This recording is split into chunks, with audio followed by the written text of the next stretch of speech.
தாவேக்காவோட பலமே இன்னைக்கு பலவீனமாக மாறுது. அதாவது சோஷியல் மீடியா ரீல்ஸ் போடுறதுன்றதெல்லாம் கொஞ்ச நாளைக்கு தவிர்க்கலாம். இன்வெஸ்டர்ஸை ரீல்ஸ் போட்டு தான் நீ கூப்பிடணும் அவசியம் இல்லை. தமிழ்நாடு வரலாறுலேயே அதிர்ஷ்டசாலியான முதலமைச்சர் மு.க. ஸ்டாலின். அவர் எதிர்கட்சியே கிடையாது. தமிழ்நாடு வரலாறுலேயே துரதிருஷ்டசாலியான முதலமைச்சர் விஜய். ஏன்னு கேட்டிங்கன்னா அவருக்கு எல்லாரும் எதிரி. அத்தனை பேரும் அவருக்கு இன்னைக்கு எதிராக நிற்கிறான். மீடியாவும் அவருக்கு எதிராக நிற்குது. GT Holidays. GT Holidays, South India's #1 travel brand. Taste the Milky Mist ice cream once and there is no turning back. Milky Mist ice cream. அழகு தரும் மூலிகைகள், ஆரோக்கியம் தரும் மருத்துவர்கள். டாக்டர் ஸ்ரீவர்மாஸ். அறநிலைத்துறை அமைச்சரான TVK ரமேஷ் அவர்கள் திடீர் ஒரு விசிட் மாதிரி கோவிலுக்கு போயிருக்காரு. போன இடத்துல என்னன்னா அவர் அமைச்சர்னே தெரியாத அங்க இருக்கக்கூடிய ஆட்கள் அவர்கிட்டமே VIP பாஸ்னா காசாகும்னு சொல்லியிருக்காங்க. நோக்கம் நல்ல நோக்கம். இந்து சமய அறநிலைத்துறைன்றது அங்கே நிறைய இஷ்யூஸ் இருக்குது. கரப்ஷன் பெரிய அளவில் இருக்குது, like many other departments. But அதை எப்படி அவரால் செயல்படுத்த முடியும்? VIP பாஸ்ன்றதுலாம் இன்ஃபேக்ட் இது நாடு முழுவதும் இந்தியா பூரா பல கோயில்களில் இருக்கக்கூடிய விஷயம் தான்.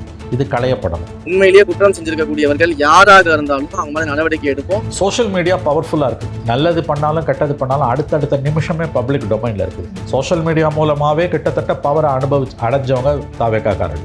இன்னைக்கு மந்திரிங்களுக்கு அதுவே அவங்களுக்கு எதிராக திரும்புது. தாவேக்கா பண்ணக்கூடிய நிறைய விஷயங்கள் மேல ஒரு விமர்சனம் தொடர்ந்து வந்துட்டே இருக்கு. அமைச்சர் கீர்த்தனா அவருடைய அந்த ரீல்ஸ் போட்டு இன்வெஸ்டர்ஸை இன்வைட் பண்ண விஷயமா இருக்கட்டும், பேருந்து நிலையத்துல அமைச்சர் இருந்தாரு பரவாயில்லன்னு ஒரு தரப்பினர் பாராட்டினாலும் முறையான பதில் கொடுக்கல அப்படிங்கிற மாதிரியான விமர்சனங்கள் தொடர்ந்து எழுது. 18 நாள் 3 வாரம் கூட முடியல. 10ஆம் தேதி தான் கவர்மெண்ட் பொறுப்பேற்றது. 6 months கூட வேணாம். You just give them 3 months. ஒரு 3 மாத காலம் தேனியில கொடுங்க அந்த அரசுக்கு. அவங்க என்னென்ன முதல்ல தெரியணும். எக்ஸப்ட் செங்கோட்டையன் எல்லாருமே புதுசு, இன்க்ளூடிங் சீஃப் மினிஸ்டர் விஜய். செங்கோட்டையனை தவிர எல்லா அமைச்சர்களுமே புதிய அமைச்சர்கள். உங்களுக்கு என்னென்ன தெரியாது, புரிப்படுறதுக்கு ஒரு 6 மாச காலம். So let's just get started. Let's invest in Tamil Nadu. இந்த அமைச்சர்களுக்கே கூட சில பயிற்சிகள் தேவைப்படுது. தப்பு ஒன்றும் கிடையாது. எப்படி அவங்க நடந்துக்கணும் என்ன. 90% மீடியா இன்னைக்கு ஸ்ட்ரக்சரலி இந்த கவர்மெண்ட்டுக்கு அகெயின்ஸ்டாக எதிர்த்து நின்றுட்டு இருக்கு. சின்ன சின்ன விஷயங்களை கூட நோண்டுறாங்க போ. ஸோ எக்ஸ்ட்ரீம்லி கேர்ஃபுல்லாக இருக்கணும் இந்த மந்திரிகள். ஸ்டாலினுக்கு எல்லா பக்கத்துலையும் நண்பர்கள், விஜய்க்கு எல்லா பக்கத்துலையும் எதிரிகள். முதல்ல விஜய் மீடியா கிட்ட பேசணும். அமைச்சர்களில் பெரும்பாலானவர்கள் புதியவர்களாக இருப்பதால் துறையே என்னன்னு தெரியாமலாம் அமைச்சர்கள் இருக்காங்க. கொஞ்ச நாளைக்கு இந்த அமைச்சர்களுக்கு எனக்கு தெரிஞ்சு இவர்கள் அடக்கி வாசிப்பது நல்லது. சோஷியல் மீடியாவை தொடாமல் இருக்கிறது கூட நல்லது. பயிற்சி வகுப்புகளுக்கு இந்த அமைச்சர்களுக்கு ஏற்பாடு செய்வது இன்னமும் வசதியாக இருக்கும். அறநிலைத்துறை அமைச்சரான TVK ரமேஷ் அவர்கள் திடீர் ஒரு விசிட் மாதிரி கோவிலுக்கு போயிருக்காரு. போன இடத்துல என்னன்னா அவர் அமைச்சர்னே தெரியாத அங்க இருக்கக்கூடிய ஆட்கள் அவர்கிட்டயுமே VIP பாஸ்னா காசாகும்னு சொல்லியிருக்காங்க. அவங்க மேல நடவடிக்கை எல்லாமே தொடர்ந்து முன்னெடுத்துட்டு இருக்காங்க. இது ஒரு மாற்றத்திற்கான ஒரு விதையா நம்ம பார்க்கலாமா, இல்ல போயிருக்காங்க அந்த ஆர்வத்தினுடைய வெளிப்பாடாக தான் இந்த மாதிரியான வேலைகள் பார்க்குறாங்கன்னு நம்ம பார்க்கலாமா? இந்து சமய அறநிலைத்துறைன்றது அங்கே நிறைய இஷ்யூஸ் இருக்குது. அங்கே கரப்ஷன் பெரிய அளவில் இருக்குது, லைக் மெனி அதர் டிபார்ட்மெண்ட்ஸ். அமைச்சர் புதுசு. அவர் ஒரு ஏழ்மையான குடும்பத்தில் வந்தவர். அவருக்கு இது நல்லது செய்யணுன்ற எண்ணங்கள் இருக்குது. அவருக்கு நோக்கம் நல்ல நோக்கம்.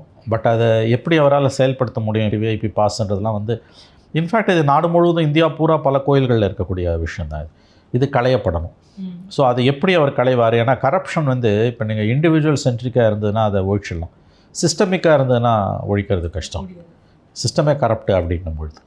ஸோ இந்த இந்து சமய அறநிலையத்துறையில் நிறைய பிரச்சனைகள் ஓடிக்கிட்டு இருக்குது. இன்ஃபேக்ட் இந்து சமய அறநிலையத்துறை அந்த கோயில்களையே அரசு கட்டுப்பாட்டிலேருந்து நீக்கணும், HRNC ஆக்டையே குவாஷ் பண்ணணும்னு தமிழ்நாடு, ஆந்திர பிரதேஷ், தெலுங்கானா, புதுச்சேரி இந்த 4 ஸ்டேட்லேருந்தும் போட்டவங்க கேஸ் சுப்ரீம் கோர்ட்டில் ஜூலை 25 ஹியரிங்க்கு வருது. அது ஏற்கனவே இந்த பிஜேபி அண்டு ஹிந்துத்வா அமைப்புகள் கோயில்களிலிருந்து அறநிலையத்துறை வெளியேற வேண்டும்னு பெரிய அளவில் கோரிக்கை வச்சுருக்காங்க. அப்படி போட்ட மனுக்கள் தான் அடுத்த சுப்ரீம் கோர்ட் வெக்கேஷன் முடிஞ்சு இந்த month vacation supreme court July 25 ஹியரிங்க்கு ஃபைனல் ஹியரிங்க்கு வருது. ஜஸ்டிஸ் நாகரத்னா பெஞ்சில். அவங்க தான் அடுத்த ஆண்டு சுப்ரீம் கோர்ட் சீஃப் ஜஸ்டிஸாக ஒரு 37 நாட்கள் என்னமோ இருக்க போகிறாங்க. ஸோ அவங்க அதை ஃபுல் டைமாக ஹியர் பண்ணுறேன்னு சொல்லியிருக்காங்க. ஸோ அதில் இந்த மந்திரி ரமேஷ் கவனம் செலுத்தணும். முக்கியமான வக்கீல்களை வச்செல்லாம் ஆர்கியூ பண்ணணும். உங்கள் கேள்விக்கான பதில் அவர் இப்போ VIP பாஸ் கேட்குறாங்கன்றதை சிஸ்டமிக்காக இருக்கக்கூடிய கரப்ஷன், அது இண்டிவிஜுவல் கரப்ஷன் கிடையாது. அதை எப்படி அவரால் ஒழிக்க முடியும், என்ன ஏதுன்றதெல்லாம் எனக்கு புரியல. அப்ரோச் இருக்கணும். ரெண்டாவது துறை ஒரு புதிய அமைச்சர்ன்றதுனால அதில் அனுபவம் வாய்ந்தவர்களை கலந்து ஆலோசித்து தான் அதில் ஒரு சரி செய்ய முடியும். ரொம்ப ஷார்ட் பீரியடு இது. 18 நாள் 3 வாரம் கூட முடியல. 10ஆம் தேதி தான் கவர்மெண்ட் பொறுப்பேற்றது. இன்னும் 20 நாள் கூட முடியல உங்களுக்கு. அதுக்குள்ளே நம்ம நெகட்டிவிட்டி பாசிட்டிவிட்டி ரெண்டையுமே பேச முடியாது. வெயிட் ஜஸ்ட் வெயிட்னு தான் நம்ம சொல்ல முடியும். தாவிக பண்ணக்கூடிய நிறைய விஷயங்கள் மேலே ஒரு விமர்சனம் தொடர்ந்து வந்துட்டே இருக்கு. அமைச்சர் கீர்த்தனா அவர்களுடைய அந்த ரீல்ஸ் போட்டு இன்வெஸ்டர்ஸை இன்வைட் பண்ண விஷயமா இருக்கட்டும், பேருந்து நிலையத்தில் அமைச்சர் இருந்தாரு பரவாயில்லன்னு ஒரு தரப்பினர் பாராட்டினாலும் முறையான பதில் கொடுக்கல அப்படிங்கிற மாதிரியான விமர்சனங்கள் தொடர்ந்து எழுது. இந்த மாதிரியான செயல்பாடுகளை பார்க்கும்பொழுது ஒரு மூத்த பத்திரிகையாளராக உங்களுடைய விஷயம் என்னவா இருக்கு இந்த ஒப்பீனியன்ஸ் பற்றி? ஒரு காமன் மேனாக நீங்கள் பார்த்தீங்கன்னா கொஞ்சம் டைம் கொடுங்க அவங்களுக்கு தான் நான் சொல்கிறேன். 6 months is a honeymoon period for any new government. 3 months கொடுங்கன்ற நான் 6 months கூட வேணாம். You just give them 3 months, ஒரு 3 மாத காலம் தேனியில் கொடுங்க அந்த அரசுக்கு. அவங்க என்னென்ன முதல்ல தெரியணும். எக்ஸப்ட் செங்கோட்டையன் எல்லாருமே புதுசு, இன்க்ளூடிங் சீஃப் மினிஸ்டர் விஜய். செங்கோட்டையனை தவிர எல்லா அமைச்சர்களுமே புதிய அமைச்சர்கள். உங்களுக்கு என்னென்ன தெரியாது, புரிப்படுறதுக்கு ஒரு 6 மாத காலம் ஆகும். இப்போ புதியதாக தேர்ந்தெடுக்கப்பட்ட எம்எல்ஏஸ்க்கு ஒரு ரெஃப்ரெஷர் கோர்ஸ் நடத்துவாங்க எல்லா புது அரசு வந்தப்பையும், எல்லா கட்சி சார்ந்த எம்எல்ஏக்களுக்குமே. ஏன்னா சபையில் எப்படி கேள்வி எழுப்பணும், எப்படி நடந்துக்கணும், துணை கேள்வி எப்படி நடத்தணும், பாயிண்ட் ஆஃப் ஆர்டர்னா என்ன, பாயிண்ட் ஆஃப் கிளாரிஃபிகேஷன் என்ன, சபைக்குள்ளே எப்படி நடந்துக்கணும். உதாரணத்துக்கு சபைக்குள்ளே கை தட்டக்கூடாது, மேஜை தான் தட்டணும். இப்போ இந்த மாதிரி சின்ன சின்ன விஷயங்கள் இருக்குது. ஜெயலலிதா 91 வந்தப்பெல்லாம் அமைச்சர்கள் கை தட்டும்போது அன்றைய சபாநாயகர் சொல்வார் கை தட்டக்கூடாது, நீங்கள் மேஜைகளை தான் தட்டணும். These are all small issues. அந்த மாதிரி அப்புறம் சபையில் ஒரு எம்எல்ஏ எப்படி கேள்விகளை எழுப்பணும், எழுத்துப்பூர்வமான பதில்னா என்ன, எப்படி சபையில் நடந்துக்கணும், இந்த மாதிரி பல விஷயங்கள் இருக்குது. சபை விதி குறிப்புகள் இருக்குது உங்களுக்கு. இது எல்லாத்தையும் சொல்லிக் கொடுக்கறதுக்கு எந்த கவர்மெண்ட் வந்தாலுமே பயிற்சி வகுப்புகள் நடக்கும். யார் ஆட்சிக்கு வந்தாலுமே அதில் எக்ஸ்பீரியன்ஸ் எம்எல்ஏஸ் அவங்களுக்கு கிளாஸ் எடுப்பாங்க. வெளியிலேருந்து அதிகாரிகளும் எடுப்பாங்க. உங்களுக்கு அந்த புத்தகங்களை கொடுப்பாங்க. இப்போ நான் என்ன சொல்கிறேன்னா, இதில் இந்த அமைச்சர்களுக்கே கூட சில பயிற்சிகள் தேவைப்படுது. தப்பு ஒன்றும் கிடையாது, எப்படி அவங்க நடந்துக்கணும் என்ன. இப்போ மற்ற கடந்த காலங்களில் புதிய அரசுகள் வரும்போது திமுக அண்ணா திமுக 2 பேருமே அனுபவசாலிகள், பழந்துன்னு கொட்டப்பட்டவங்க. அவங்களுக்கு இந்த மாதிரி பிரச்சனைகள் வராது. அடிஷ்னலாக ஒரு ப்ராப்ளம் இவங்களுக்கு இப்போ என்ன வந்திருக்குன்னா, சோஷியல் மீடியா பவர்ஃபுல்லாக இருக்குது. நல்லது பண்ணாலும் கெட்டது பண்ணாலும் அடுத்தடுத்த நிமிஷமே பப்ளிக் டொமைனில் இருக்குது.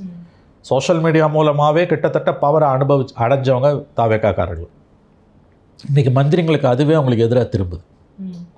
நீ தப்பாக ஒரு வார்த்தை பேசினா கூட இன்னொன்று இந்த மேனரிசம்லாம் முன்னாலேயும் பின்னாலேயும் நீங்கள் வெட்டிட்டு போடும்போது வேறு கோணத்தை கொடுக்குது. இப்போ உதாரணத்துக்கு கோயம்புத்தூரில் அந்த லேடி ஐஜி அவங்க சிரிச்சாங்கன்றாங்க.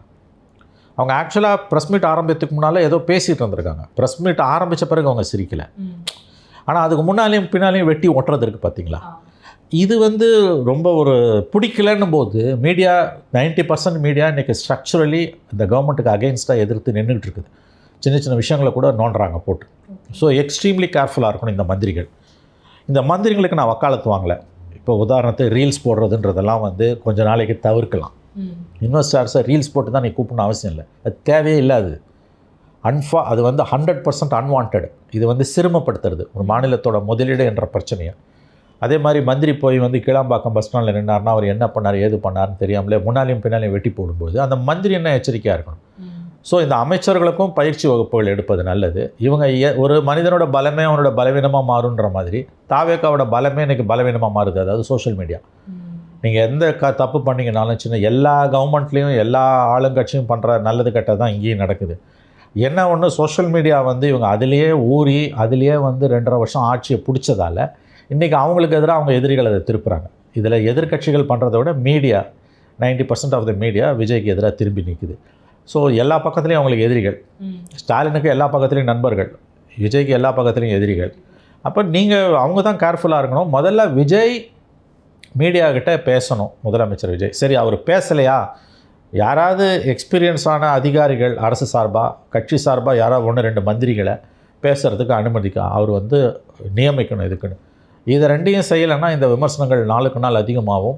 Government any government will go unpopular day by day. அப்போ வரும் நாட்களில் இவங்களோட பிரச்சனைகள் ரொம்ப அதிகமாகவே மாறும். ஏன்னா ஸ்டாலின் அவருக்கு எதிர்க்கட்சி தலைவரே கிடையாது. தமிழ்நாடு வரலாறுலேயே அதிர்ஷ்டசாலியான முதலமைச்சர் மு.க. ஸ்டாலின். அவர் எதிர்க்கட்சியே கிடையாது. தமிழ்நாடு வரலாறுலேயே துரதிருஷ்டசாலியான முதலமைச்சர் விஜய். ஏன்னு கேட்டிங்கன்னா அவருக்கு எல்லாரும் எதிரி. அவரால் அத்தனை பேரும் அவருக்கு இன்றைக்கி எதிராக நிற்கிறான், மீடியாவும் அவருக்கு எதிராக நிற்குது. அப்போ இது மத்தியில் அவர் எதை பற்றியும் கவலைப்படாமல் யார் வேணால் என்ன வேணால் எழுதுங்க பேசுங்கன்னு நடந்து போய் கொண்டிருக்கிற இந்த அணுகுமுறை சிக்கலை உண்டாக்கும். அமைச்சர்களில் பெரும்பாலானவர்கள் புதியவர்களாக இருப்பதால் துறையே என்னன்னு தெரியாமலாம் அமைச்சர்கள் இருக்காங்க. கொஞ்ச நாளைக்கு இந்த அமைச்சர்களுக்கு எனக்கு தெரிஞ்சு இவர்கள் அடக்கி வாசிப்பது நல்லது, சோஷியல் மீடியாவை தொடாமல் இருக்கிறது கூட நல்லது. பயிற்சி வகுப்புகளுக்கு இந்த அமைச்சர்களுக்கு ஏற்பாடு செய்வது இன்னமும் வசதியாக இருக்கும். எல்லாருக்குமே வந்து அதிகாரத்தில் பங்கு வேணும் அப்படின்னு ஒரு விஷயம் தொடர்ந்து பேசப்பட்ட நிலையில் ஃப்ரெஷ் கேண்டிடேட்ஸ்க்கு வந்து விஜய் அவர்கள் பதவி கொடுத்துருக்காரு, பொறுப்பு கொடுத்துருக்காரு. இது சாதகமாக ஒரு புறமும் பாதகமாக ஒரு புறமும் பேசப்படுது. ஆக்சுவலி இதோடைய கள நிலவரம் என்ன? ஆக்சுவலி இது சாதகம் தாங்க. சாதகம். பழையன கழிதலும் புதியன புகுதலும் வழுவனக்கான வகையின நானேனா. அந்த மாதிரி வந்து நீங்கள் வந்து ஃப்ரெஷ்ஷாக வாங்க, ஃப்ரெஷ்ஷாக வந்து அவுட்லுக் கொடுக்கணும். அதாவது இன்ஃபேக்ட் இந்த ஃபாரின் நியூஸ் ஏஜென்சிஸ்லாம் நீங்கள் பார்த்தீங்கன்னா, உதாரணத்துக்கு அசோசியேட்டட் ப்ரெஸ் கேள்விப்பட்டிருக்கீங்களான்னு தெரியல, ஏபி, ராய்ட்டர்ஸ், ஏஎஃப்பி, ஏபி, இந்த 3 தான் வந்து சர்வதேச அளவில் இருக்கக்கூடிய மிகப்பெரிய செய்தி நிறுவனங்கள், ஏஜென்சிஸ். இப்போ ஏஎன்ஐ மாதிரி அவங்களுக்கு ராய்ட்டர்ஸ்க்கு ஈக்குவலானது ஏபி, அசோசியேட்டட் ப்ரெஸ். அவங்கெல்லாம் வந்து என்னென்னு கேட்டிங்கன்னா, பாலிசி என்னென்னா, எம்ப்ளாய்மெண்ட் பாலிசியை ஒரு ஜேர்னலிஸ்ட், ஒரு ரிப்போர்ட்டர் வந்து ஒரு நாட்டில் 3 ஆண்டுகளுக்கு மேலே இருக்கக்கூடாது. 3 இயர்ஸ்க்கு மேலே இருக்கக்கூடாது. அவங்க வந்து எவ்ரி 3 இயர்ஸ் வந்து அவங்க ஒரு புது ரிப்போர்ட்டர், அந்த இப்போ இந்தியாவுக்கு ஒரு கரஸ்பாண்டன்ட் இருக்காங்கன்னா 3 இயர்ஸ்க்கு ஒரு கரஸ்பாண்டன்ட் மாறுவாங்க.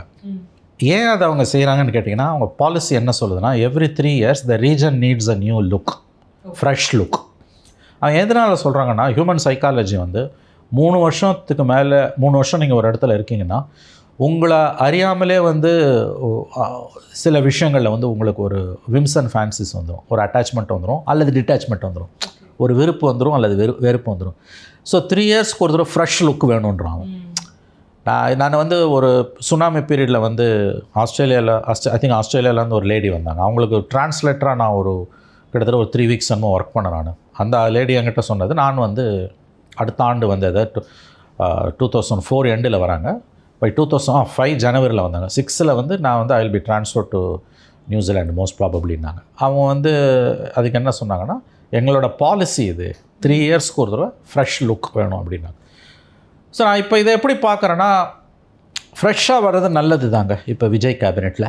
பட் என்னென்னா, அவங்களுக்கு வந்து ஒரு பயிற்சி கொடுக்கணும், அவங்கள கைட் பண்ணுறவங்களுக்கும் ஒரு எக்ஸ்பீரியன்ஸ் இருக்கணும். In fact it should be a blend of old and new. கொஞ்சம் பழசு, நிறையா புதுசு இருக்கணும், அப்போ தான் நல்லதாக இருக்கும்.